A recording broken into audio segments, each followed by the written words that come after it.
Everyone knows sequels are never as good as the originals, except that every once in a while, they actually are. In fact, some sequels turn out to be even better than the films that preceded them. These sequels all surpassed the franchise installments they followed, and some are now considered classics in their own right. Spider-Man 2. Sam Raimi's Spider-Man was great, but it was hampered by two things. First, it spent a lot of time telling Spider-Man's origin story, before it got around to the main action. Second, they made some questionable choices regarding the villain. Willem Dafoe was an excellent choice for Norman Osborn, but his Green Goblin outfit looked pretty goofy, especially that Power Ranger-style goblin face. Spider-Man 2 solved the villain problem by hiring the spectacular Alfred Molina to play Dr. Octopus, a villain who doesn't wear a mask, and also has a lot more pathos than the Green Goblin ever did. With the origin story already told and such a fantastic villain to work with, it's no surprise that this is the best movie in Raimi's trilogy. The Empire Strikes Back. Star Wars: A New Hope is an incredibly fun movie, and it's no wonder it was a world-changing smash hit, but the follow-up, The Empire Strikes Back, manages to retain that sense of fun while introducing real drama, romance, and tragedy. A New Hope ends with a big victory, but Empire is a reminder that wars are long, and even after a major win, you may find yourself on the run from a stronger opponent, wondering if winning the battle could still cost you the war. In addition to raising the narrative complexity, Empire also introduces important and interesting new characters like Lando Calrissian, Yoda, the Emperor, and Boba Fett, who doesn't really do much other than look cool, but managed to earn a fan following anyway. And yes, it has a downer ending, but that sets up the even bigger triumph of Return of the Jedi. Captain America: The Winter Soldier.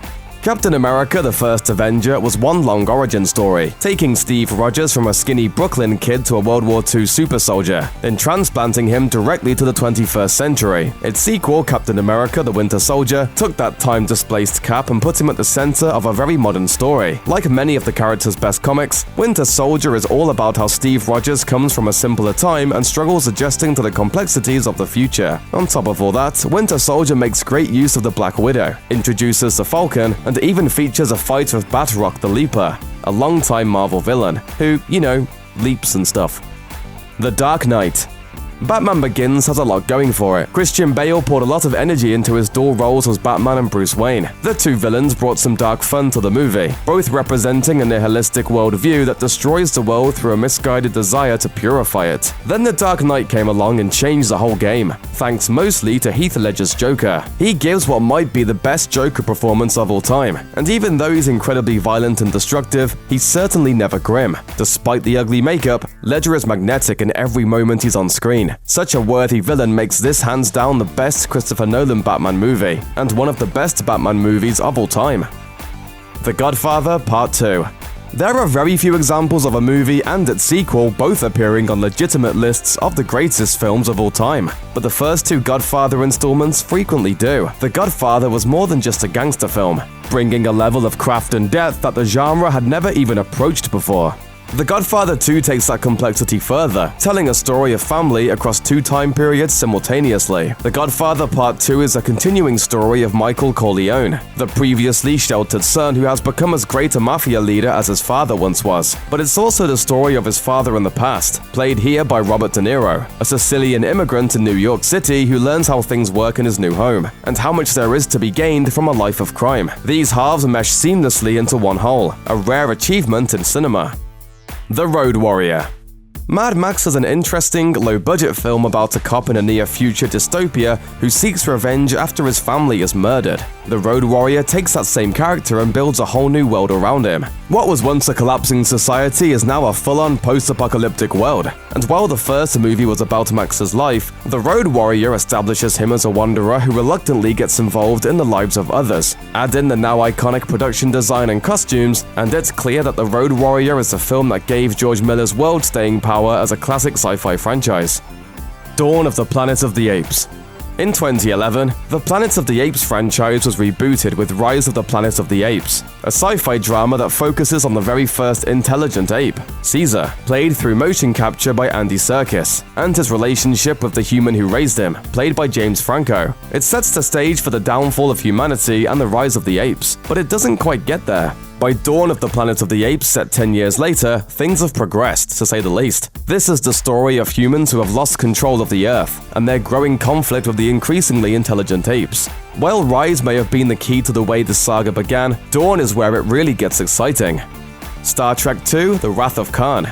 Bringing Star Trek to the big screen was a great idea, but even the most die-hard Trekkers will admit that Star Trek the Motion Picture was kind of a mess. The costumes and production design weren't much to look at, the plot was lifted from an episode of the TV show, and at a runtime of more than 2 hours, the whole thing seemed to move at a glacial pace rather than warp speed. Star Trek II: The Wrath of Khan was where they figured out how to make a Star Trek movie work, returning Ricardo Montalban to his role as the villainous Khan and introducing important new characters. Director Nicholas Meyer also brought the whole thing in at under 2 hours with plenty of action and sci-fi awesomeness along the way. Ask any Star Trek fan what their favorite movie in the franchise is, and they'll usually only have one answer.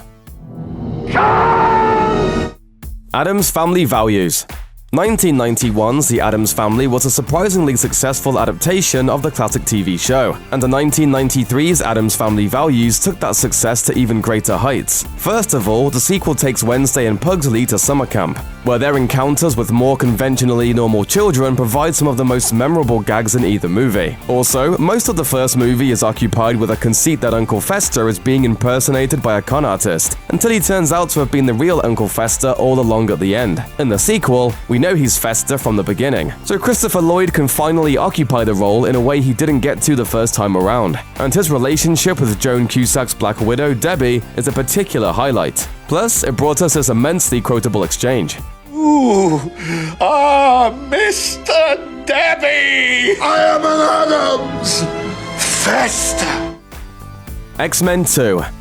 Bryan Singer's first X-Men movie came out in a time when superhero movies weren't a sure thing yet, and in retrospect, it's hard not to notice that it hedges its bets, posing as more of a Matrix-esque sci-fi film. X-Men 2 is infused with far more confidence. It makes the X-Men feel more like superheroes, even if they still wear black leather. It expands the role of Iceman and Pyro, introduces Nightcrawler, and brings the first movie's major villains, Magneto and Mystique, into an uneasy alliance with the X-Men against a much bigger threat. All of this goes a long way toward building the kind of complex world and layered character dynamics that made the comics such a big hit for so long. It also just makes a lot more sense than the first film, foregoing the deadly device at the top of the Statue of Liberty silliness for a more believable threat of mutant extermination at the hands of bigotry.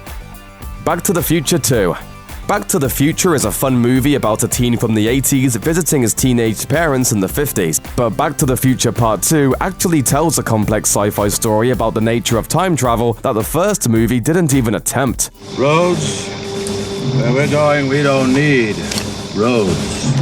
In the second movie, Marty goes to the future, then returns to the present, only to find it's been altered because of their actions. That means he has to go back to the past again to set things right. That third segment features scenes from the original film from different angles, as Marty does his best to make sure the plot of the first movie happens as it was meant to. It's a wild ride. Talk about deja vu.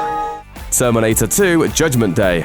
The 7 years between 1984's The Terminator and 1991's Terminator 2: Judgment Day marked a huge evolution in special effects, and an increased budget made utilizing those state-of-the-art bells and whistles possible. In The Terminator, the antagonist is a robot in human form who's come from the future to kill Sarah Connor before she gives birth to a son. In Judgment Day, that robot has been reprogrammed to protect Sarah and her son from a more dangerous model of Terminator. But the T-1000 isn't just a robot in human form, it's a shape-shifting killer made of liquid metal that can take the form of anyone. The development of CGI morphing technology made the T-1000 possible, and it was mind-blowing at the time, and even holds up as pretty impressive today. Add in an amazing engaging plot, and this sequel outmatches its predecessor. Blade 2.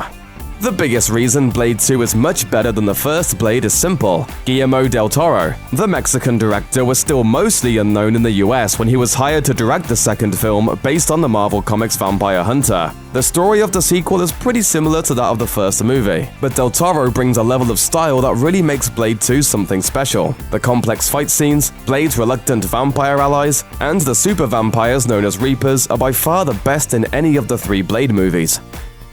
Evil Dead 2.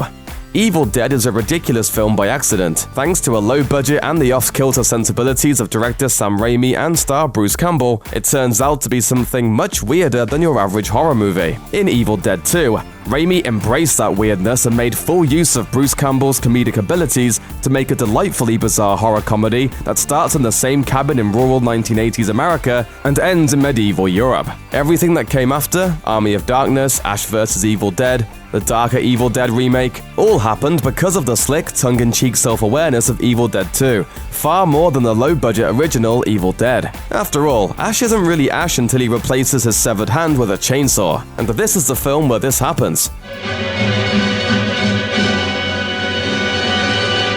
Groovy. Thanks for watching. Click the looper icon to subscribe to our YouTube channel. Plus, check out all this cool stuff we know you'll love too.